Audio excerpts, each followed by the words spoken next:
Hey guys, it's Sam with Ridester.com, and in this video I am going to cover all that you need to know about tipping with Lyft. Should you tip with Lyft? How much should you tip with Lyft? And ins and outs that you need to know as a passenger. So this is something that's awkward sometimes for many people, and something that everyone wonders, like, should I tip? Or is it expected? And so forth. Here, let me break everything down, okay? First of all, a lot of people have a misconception that tipping is not necessary on rideshare just because Uber created that kind of culture. And for a long time, they didn't allow tipping on the app, but only through cash. And so that kind of created this category where even though it's a service job, we don't tip. Now, there are people that I know that never tip with rideshare, but they will always tip with at a waiter, just because they've been culturally built up. So what I'm doing in this video is kind of try to set healthy expectations about tipping.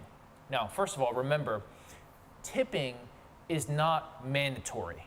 If tipping is mandatory, then it's not tipping. That's called a wage. That's what you owe them, okay? So remember that. You don't have to tip, but should you tip? Yes, but not always, okay? So I have a very nuanced position on this. And what I mean by that is tipping should be, hey, you did a good job. I want to give you an extra blank because I want to reward your good service. Now, it is so important for tipping and going about tipping correctly with Lyft because it's part of the gig economy. In other words, this driver doesn't have to do this job. This driver doesn't have any schedules that they have to abide by. Now, other service jobs, they have a boss, they have all these contracts and all these different things that they have to do in certain times they work, so they have to be there. And it's a steady job. The thing about Lyft is that you can just work one day and then not work for a month and so forth. And so this gig economy is a great opportunity, but also a lot of people quit. And a lot of bad people will do it. People who are poor in service will continue to do it because they want to make money. And so you and we as the community who take these rides have the power to elevate the best drivers and to weed out the worst drivers. And so as I say that, I have met people who said, I tip every time, even if they're terrible. And what I say to them, I say, stop it. Right? Stop doing that. Save that money and just give it to me if you want to do that. But save that money and don't reward poor service. Okay? So this is what I would say. Over tip when people are great and don't tip when they're bad. And if they're pretty good, do a normal kind of tip. What I mean by that, you want to give honor where honor's due. And because it's a gig economy, you want to encourage those drivers who are going above and beyond, because if they feel encouraged, guess what? Affirmed behavior, rewarded behavior is repeated behavior.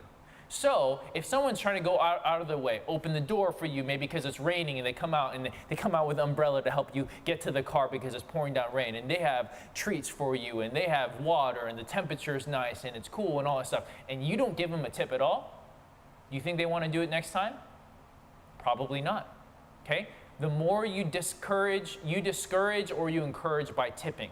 Also, people will maybe not tip because there's a surge or a prime time. So they'll say, well, you're already getting extra because of the prime time. But guess what? So would that bad driver.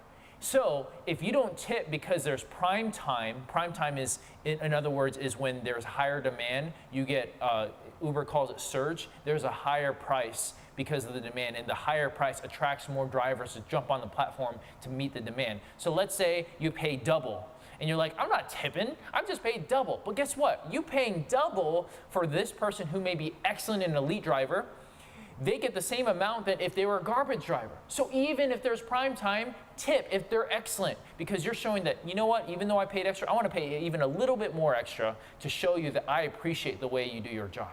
Now, don't tip if they're a bad driver, because we want to discourage bad drivers to either up their game or get out of it. So, to summarize, over tip when they're excellent, tip when they're pretty good, and don't tip if they're garbage. And then make sure you give them a low rating. And if you really want to be good Samaritan help, give specific reasons why you're giving them a low rating where you're not tipping them. Give them specific reasons why you're giving them a big tip and so forth, so that they know what's good and what's working and what's not. So this is a great way. So this is all that you need to know. Regarding percentages, Man, percentages can go all the place. You know, a lot of people say 15 to 20% or 15 to 25%. You be the judge of that. I would say a good tip is at least 20%, okay? A great tip is higher, and I've received some massive tips, and that encouraged me to produce great service and take care of my customers.